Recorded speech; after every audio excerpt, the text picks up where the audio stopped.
Good morning, guys. Today is our lecture number 17. In the previous lecture, we will complete our second unit. Today's lecture, we will start our third unit. In the third unit, we will discuss about the Hamilton-Jacobi equation for the Hamilton's principle. Next is the harmonic oscillator problem as an example of the Hamilton-Jacobi method. Then the Hamilton-Jacobi equation for the Hamilton's characteristic function. Next is the separation of variables in the HJ equation. Then integrable coordinates and the Kepler's problem. Action angle variables in system of 1 degrees of function. Then action angle variables for completely separable system. And last is one, the Kepler problem in action angle variable. आज आपण आपला unit number 3 सुरू करू आणि unit number 3 मध्ये आपल्याला एवढा पॉईंटचा अभ्यास करायचा आहे. Okay, the first is Hamilton-Jacobi method. In a canonical transformation, the canonical transformation provide a general procedure for the simplified solution of mechanical problem.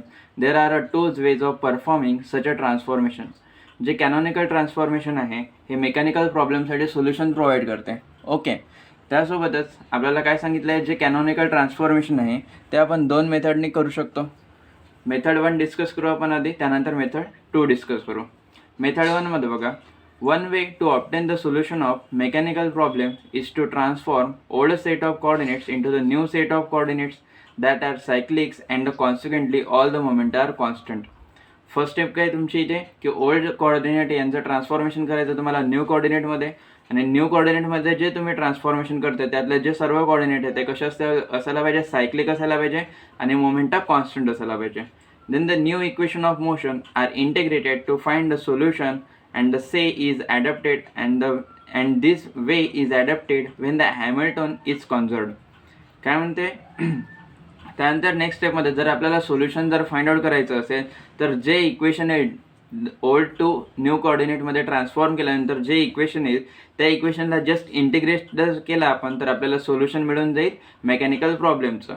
जे सोल्युशन मिळत आहे आपल्याला हे कधी आपण ॲडॉप्ट करू शकतो किंवा हे कधी मान्य करू शकतो, ज्या वेळेस हॅमिल्टन काय असेल आपला कॉन्झर्व्ड असेल. This means that when the Hamilton is conserved we find the canonical transformation such that the new canonical coordinates capital QI are all cyclic. Thus the new Hamilton's K will contain Pi only. This means that when the Hamiltonian is conserved, म्हणजे जेव्हा Hamiltonian हा कन्झर्व्ड असेल, we find the canonical transformation such that the new canonical coordinates are all cyclic. जर Hamiltonian कॉन्झर्व्ड असेल आणि आपण जर कॅनॉनिकल transformation केलं तर आपल्याला जे कोऑर्डिनेट्स मिळतील कसे मिळतील, सायक्लिक मिळतील. आणि त्यामुळे जर हॅमिल्टोनियनमध्ये क्यू कोऑर्डिनेट्स कंटेन होणार नाही, फक्त काय येईल त्यामध्ये मोमेंट येईल, त्याला आपण काय म्हणतो कॅपिटल Pi म्हणू, जो न्यू कोऑर्डिनेटमध्ये ट्रान्सफर झाला. Therefore, the new Hamiltonian K is the function of only the new momenta. It means that K is the function of P1, P2 up to the so and Pn. Then by the Hamilton's equation of motion we write. First युनिटमध्ये जे आपण Hamilton equation of motion derive केले होते, from this Hamilton equation of motion we can write del K by del Qy equals to minus of Pi dot and del K by del Qy equals to 0 because K is not a function of Qy.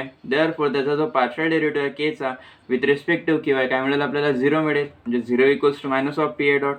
आता 0 equals to minus of Pi dot म्हणजे त्यावरून आपण काय लिहू शकतो, Pi dot equals to 0, that is Pi dot equals to 0. It means that Pi dot equals to जर 0 असेल म्हणजे time derivative of the moment equals to 0 जर मिळत असेल आपल्याला तर Pi इक्वल्स टू काय म्हणू शकतो आपण, कॉन्स्टंट आहे. आणि या कॉन्स्टंटला आपण ॲझ्युम करू काय बा अल्फा आहे म्हणून. Therefore K is the function of all the momenta, but here we consider the momenta is equals to the constant alpha I. Therefore K is the function of the all alpha i's. It means that I varies from 1 to n. Also we have the next Hamiltonian equation of motion, that is that del K by del Pi equals to Qy dot. It implies del K by del alpha I equals to Qy dot because Pi is here the alpha I. Therefore we get del K by del alpha I equals to Qy dot, and this gives Qy dot equals to omega I, where omega I is the function of alpha 1 alpha 2 up to the so on alpha n.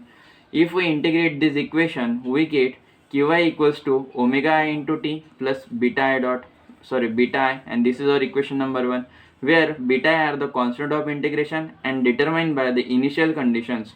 Therefore equation 1 provides the solution of the problem. इतर beta आहे काय तुमचा constant of integration आहे, which is जो कशावरून find out करू शकतो आपण, इनिशियल कंडिशनवरून फाइंड आउट करू शकतो.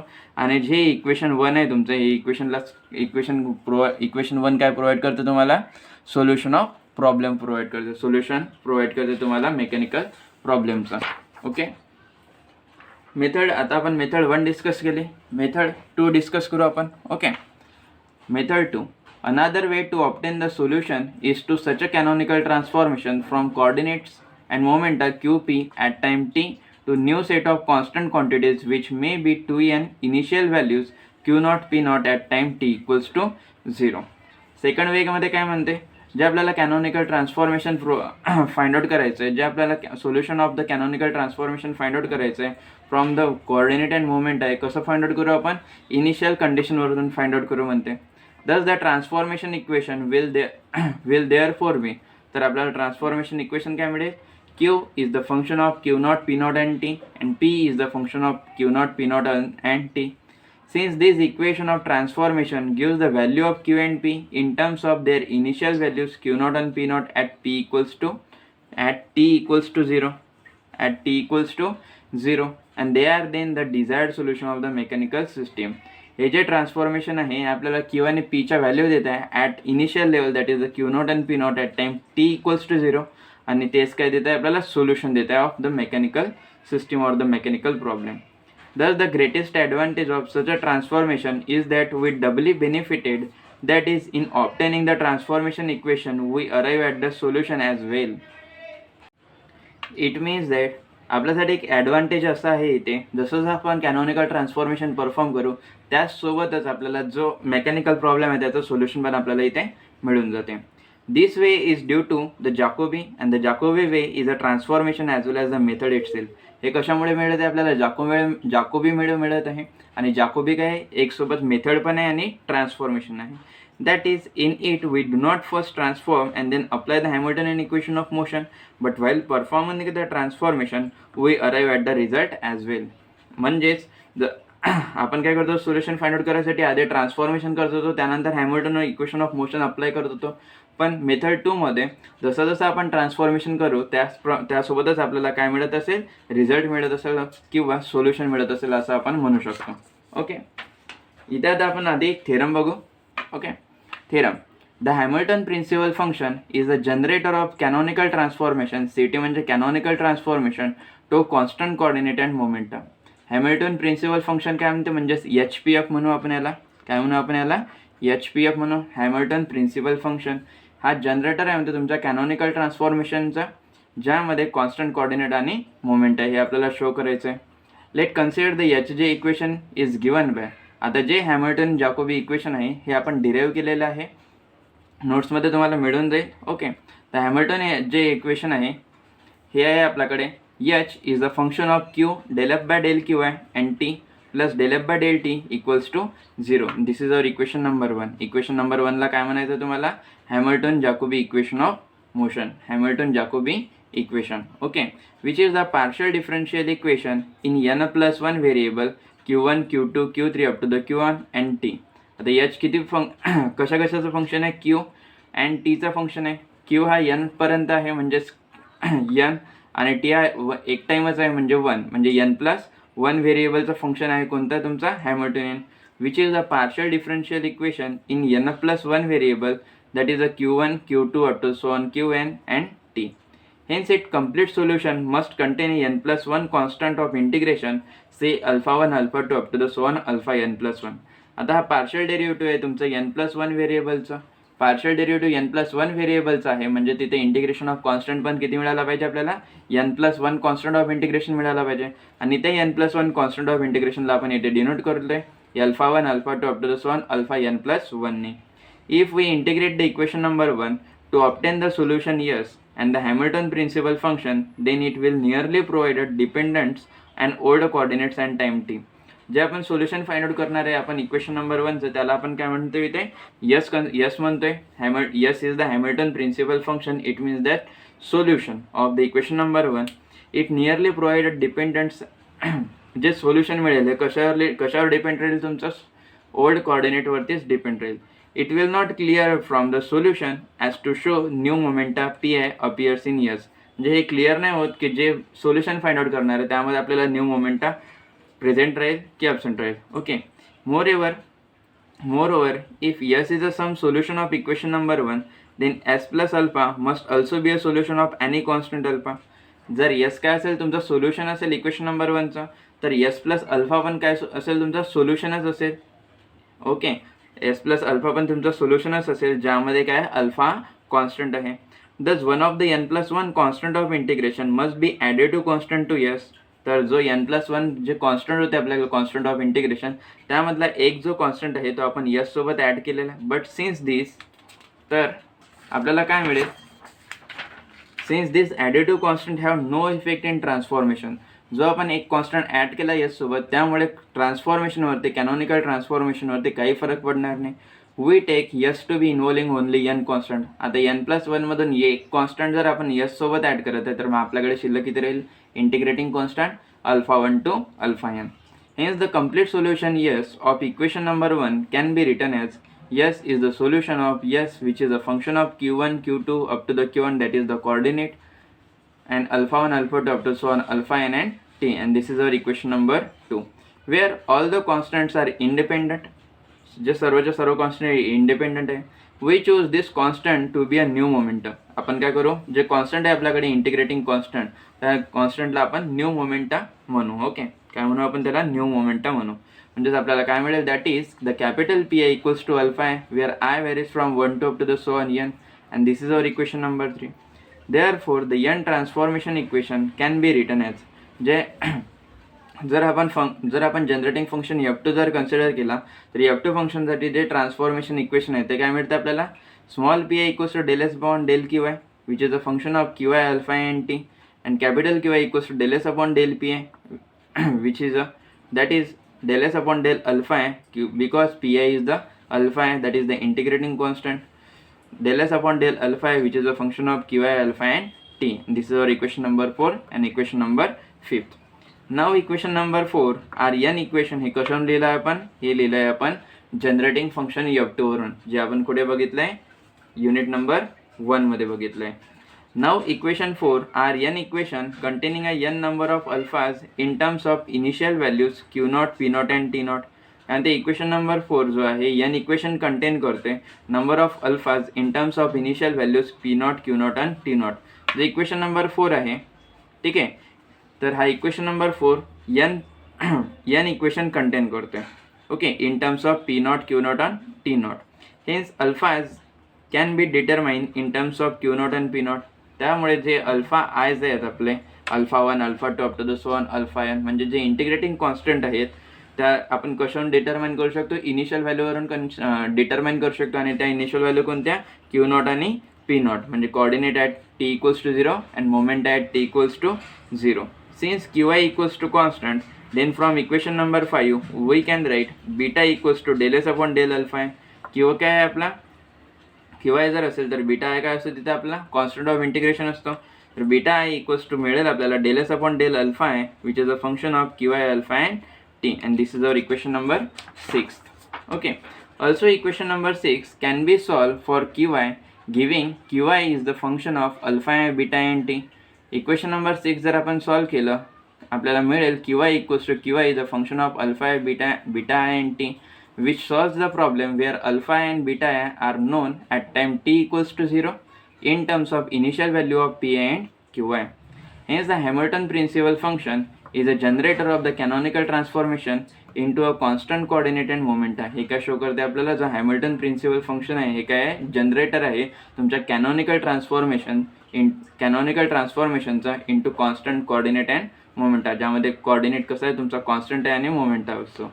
That is, while solving the HJ equation at the same time we obtain the solution of the mechanical system. Just जेव्हा आपण HJ इक्वेशन सॉल्व करतो त्यासोबतच आपल्याला काय मिळत असते, सोल्युशन मिळत असते मेकॅनिकल सिस्टम और मेकॅनिकल प्रॉब्लेमचं. Hence prove. Next is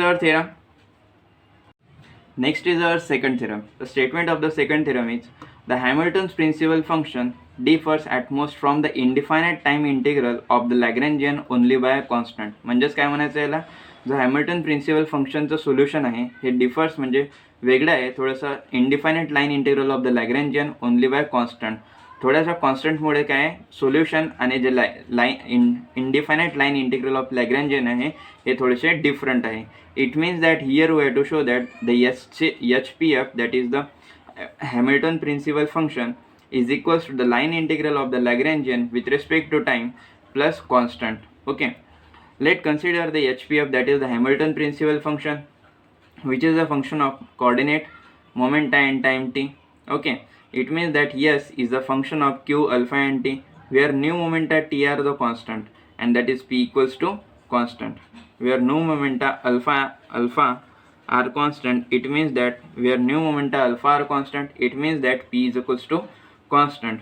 Consider the total time derivative of its gives. याचा जर आपण टोटल टाइम डेरिव्हेटिव्ह जर घेतला तर काय मिळेल आपल्याला, याचा total time derivative ds by dt equals to del Q by del S by del Q into D Q by D T, del S by del Q I into D Q I by D T, plus del S by del alpha I into del alpha I by del T, D alpha I by D T plus del S by del T into D T by D T.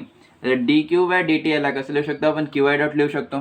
त्यासोबतच D alpha I by D टीला कसं लिहू शकतो आपण, alpha I dot लिहू शकतो. त्यासोबत D T एकमेकांना कॅन्सल करून इथं काय शिल्लक उरेल तुमच्याकडे, del S by del T. And this is our equation number 1. Next मिळेल तुम्हाला since S is a solution of the HG equation. S काय कन्सिडर केलं आपण, सोल्युशन कन्सिडर केला HG इक्वेशनचं. HG इक्वेशनचं जर आपण सोल्युशन कन्सिडर केलं तर आपल्याला काय मिळेल, H plus del F by del T equals to 0. आणि यावरून आपल्याला व्हॅल्यू मिळेल डेल एस बाय डेल टीची. काय व्हॅल्यू मिळेल आपल्याला, डेल एस बाय डेल टीची equals to minus H. This is our equation number 2. त्यानंतर del S by del Q I equals to P I. It means that कशावरून लिहिलं आपण, हे जनरेटिंग फंक्शन F2 वरून लिहिलं आपण. जनरेटिंग फंक्शन F2चे जे ट्रान्सफॉर्मेशन इक्वेशन होते ते काय होते, del S by del Q I equals to small P I. And this is our equation number 3. Since alpha is the constant, आपण अल्फाला काय कन्सिडर केलं, इथं कॉन्स्टंट कन्सिडर केलं आहे. म्हणजे याचा टाइम डेरिव्हेटिव्ह आपल्याला काय मिळेल, 0 मिळेल. D alpha by D T म्हणजे differentiation of the alpha that is alpha dot equals to 0. And this is our equation number 4. Using equation 2, 3, 4 in 1 we get equation number 2, 3, 4. या इक्वेशन 1 मध्ये जर आपण put केले तर आपल्याला काय मिळेल, येते differentiation of S with respect to t equals to small pi into qi dot plus 0 minus h, because the value of del s by del t equals to 0. Value of del s by del q equals to pi and the value of del s by del t equals to minus h. तर यावरून आपल्याला next स्टेपमध्ये मिळेल ds by dt that is the differentiation of s with respect to t equals to small pi into qi dot minus h. But he value कशाची आहे तुमची, ही value आहे तुमची लॅग्रेंजियन यलची. म्हणजे याला आपण रिप्लेस करू शकतो लॅग्रेंजियन यलने, म्हणजे ds by dt equals to आपल्याला यल मिळेल.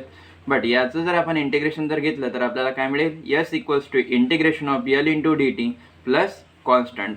आणि हेच आपल्याला शो करायचं होतं. काय शो करायचं होतं, the difference of the Hamilton principal function yes and the line integral of the Lagrangian dt is constant. म्हणजे या दोघांचा डिफरन्स किती असायला पाहिजे तुमचा, कॉन्स्टंट इतका असायला पाहिजे.